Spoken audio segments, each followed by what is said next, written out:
Hello and welcome to Patrick's Models and Tourism.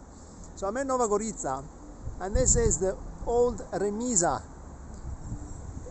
engine shed, semicircular engine shed, which was built for the Transalpina Railway between 1900 and 1906, the railway that connected Austria to the port of Trieste. And it was in use by Transalpina Railway, then by the Italian state railways, then by the Yugoslav railways, then by the Slovenian railways, until 2006, when they stopped using it because of decline of this line, which is still in service. It then remained empty and derelict for some time, and it was eventually turned into a furniture shop.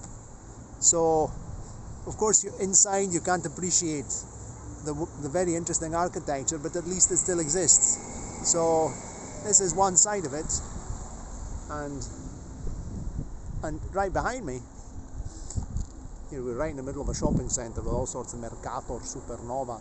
There's a Slovenian flag, a European flag, and there's this old railway building right behind me in Art Nouveau style, or Liberty as we call it in Italy. And hopefully this will also get restored soon.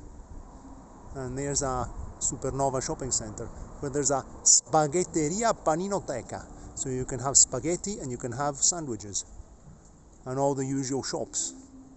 So next time we come here, my wife said, oh, we'll come to this shopping centre, and that way we can have a look at everything. So there we go, the ex-engine shed turned into a furniture store depot. Don't need any furniture. It's a bit far to buy your furniture and then take it all the way back to Padova in a saloon car. It might not be a good idea. Right, we're away to look for burek now. Cheerio. If you're ever in the Balkans, have burek, the best. And it's like a sort of pastry with either cheese or meat. I like mine with cheese, and there's a very good burek shop here near Nova Gorica Hospital.